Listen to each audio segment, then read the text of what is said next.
ਅਗਲੀ ਖਬਰ ਵਿੱਚ ਇਹ ਅੱਜ ਵੀਕਐਂਡ ਦੇ ਦੌਰਾਨ ਦੋ ਫਾਈਟਰ ਜੈਟ ਜਿਹੜੇ ਆ ਉਹ ਮਿਡ 에ਅਰ ਕ੍ਰੈਸ਼ ਕਰ ਗਏ। 에ਅਰ ਸ਼ੋ ਚੱਲ ਰਿਹਾ ਸੀ ਆਈਡਾਹੋ 에ਅਰ ਫੋਰਸ ਬੇਸ ਤੇ ਲੱਕਲੀ ਜਿਹੜੇ ਦੋਨੋਂ ਹੀ ਫਾਈਟਰ ਜੈਟਸ ਦੇ ਪਾਇਲਟ ਆ ਉਹ ਸੇਵ ਹੋ ਗਏ। ਉਹਨਾਂ ਨੇ ਜਿਹੜਾ ਇਜੈਕਟ ਕਰ ਲਿਆ ਆਪਣੇ ਆਪ ਨੂੰ ਸੇਫਲੀ ਤੇ ਐਵਰੀਵਨ ਇਜ਼ ਸੇਫ ਕਹਿੰਦੇ ਪਈ।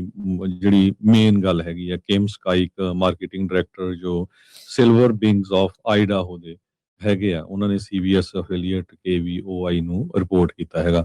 Mountain home air force base ਨੇ ਇਹ ਕਿਹਾ ਸੋਸ਼ਲ ਮੀਡੀਆ ਦੇ ਉੱਤੇ ਵੀ ਦੋਨੋਂ ਹੀ ਜਿਹੜੇ ਜਹਾਜ਼ ਆ ਲੋਕਡਾਊਨ ਹੋ ਗਏ ਸੀ ਜਦੋਂ 에ਅਰ ਸ਼ੋ ਚੱਲ ਰਿਹਾ ਸੀ। ਸੋ ਉਹਨਾਂ ਨੂੰ ਇਜੈਕਟ ਕਰਨਾ ਪਿਆ ਪਾਇਲਟਸ ਨੂੰ ਤੇ ਉਸ ਤੋਂ ਬਾਅਦ ਫਿਰ ਜਿਹੜਾ 에ਅਰ ਸ਼ੋ ਆ ਉਹ ਬੰਦ ਵੀ ਕਰਨਾ ਪਿਆ। ਸੋ ਬੜੀ ਡਰਾਉਣੀਆਂ ਪਿਕਚਰਾਂ ਜੇ ਵੀਡੀਓ ਦੇ ਉੱਤੇ ਘੁੰਮ ਰਹੀਆਂ ਹੈਗੀਆਂ ਕਿ ਕਿਸ ਤਰ੍ਹਾਂ ਜਿਹੜੇ ਆ ਉਹ ਆਪਸ ਦੇ ਵਿੱਚ ਟਕਰਾ ਗਏ। ਸੋ ਦੋਨੋਂ ਯੂਨਿਟ ਜਿਹੜੇ 에ਅਰ ਫੋਰਸ ਦੇ ਸੀਗੇ ਕਹਿੰਦੇ ਈਚ $67 ਮਿਲੀਅਨ ਜਿਹੜਾ ਕਾਸਟ ਕਰਦਾ ਹੈ।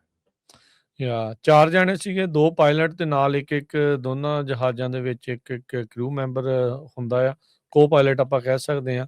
ਸੋ ਇਹ ਫਾਈਟਰ ਜੈਟ ਆਪਸ ਦੇ ਵਿੱਚ ਇੰਟੈਂਗਲਡ ਹੋ ਕੇ ਹੋ ਗਏ ਕਿ ਜ਼ਿਆਦਾ ਉਚਾਈ ਤੇ ਵੀ ਨਹੀਂ ਸੀਗੇ। ਸੋ ਝੱਟ ਦੇਣੀ ਜਿਹੜੇ ਪਾਇਲਟਸ ਤੇ ਉਹਨਾਂ ਨੂੰ ਮੇਡੇ ਕਰਦੇ ਹੋਏ ਇਜੈਕਟ ਉਹਨਾਂ ਨੇ ਕੀਤਾ ਤੇ ਉਹਨਾਂ ਦਾ ਜਿਹੜਾ ਉਹ ਬਚਾਅ ਹੋ ਗਿਆ। ਬਟ ਜਿੱਦਾਂ ਤੁਸੀਂ ਦੱਸਿਆ ਵੀ ਦੋਨੋਂ ਜਹਾਜ਼ ਜਿਹੜੇ ਆ ਉਹ ਨਸ਼ਟ ਜਿਹੜੇ ਉਹ ਹੋ ਗਏ ਹੈਗੇ ਆ। ਇਹ ਥੰਡਰਬਰਡਸ ਆ, US 에ਅਰ ਫੋਰਸ ਦੀ ਫਲਾਈਟ ਡੈਮੋਸਟ੍ਰੇਸ਼ਨ ਸਕੁਆਡਰਨ ਆ ਤੇ ਇਹ ਸਕੈਜੂਲ ਸੀਗਾ, ਹੈਡਲਾਈਨ ਇਹਨਾਂ ਨੇ ਕਰਨਾ ਸੀਗਾ, ਯਾਨੀ ਕਿ ਇਹ ਮੇਨ ਸੀਗੇ।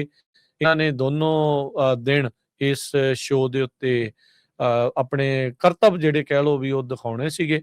ਮਾਡਰਨ ਮਿਲਟਰੀ ਕੈਪੇਬਿਲਿਟੀ ਤੇ ਫਲਾਈਂਗ ਡੈਮੋਸਟ੍ਰੇਸ਼ਨਸ ਆ ਉਸ ਨੂੰ ਜਿਹੜਾ ਉਹ ਲੈ ਕੇ ਪੈਰਾਸ਼ੂਟ ਜੰਪਸ ਵਗੈਰਾ ਜਿਹੜੀਆਂ ਉਹਨਾਂ ਨੇ ਦਿਖਾਉਣੀਆਂ ਸੀਗੀਆਂ। ਬਟ ਇਹ ਸਾਰੇ ਚੀਜ਼ ਦੇ ਕਰਕੇ 에ਅਰ ਸ਼ੋ ਦਾ ਮਾਹੌਲ ਹੀ ਜਿਹੜਾ ਉਹ ਟੋਟਲੀ ਬਦਲ ਗਿਆ।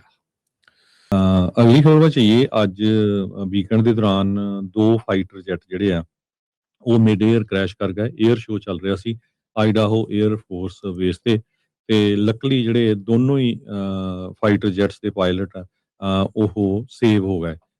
ਉਹਨਾਂ ਨੇ ਜਿਹੜਾ ਇਜੈਕਟ ਕਰ ਲਿਆ ਆਪਣੇ ਆਪ ਨੂੰ ਸੇਫਲੀ ਤੇ ਐਵਰੀਵਨ ਇਜ਼ ਸੇਫ ਕਹਿੰਦੇ ਪਈ। ਜਿਹੜੀ ਮੇਨ ਗੱਲ ਹੈਗੀ ਆ ਕਿਮ ਸਕਾਈਕ ਮਾਰਕੀਟਿੰਗ ਡਾਇਰੈਕਟਰ ਜੋ ਸਿਲਵਰ ਬਿੰਗਸ ਆਫ ਆਈਡਾਹੋ ਦੇ ਹੈਗੇ ਆ ਉਹਨਾਂ ਨੇ ਸੀਬੀਐਸ ਅਫੀਲੀਏਟ KVOI ਨੂੰ ਰਿਪੋਰਟ ਕੀਤਾ ਹੈਗਾ। Mountain home air force base ਨੇ ਇਹ ਕਿਹਾ ਸੋਸ਼ਲ ਮੀਡੀਆ ਦੇ ਉੱਤੇ ਵੀ ਦੋਨੋਂ ਹੀ ਜਿਹੜੇ ਜਹਾਜ਼ ਆ ਲੋਕਡਾਊਨ ਹੋ ਗਏ ਸੀ ਜਦੋਂ 에ਅਰ ਸ਼ੋ ਚੱਲ ਰਿਹਾ ਸੀ।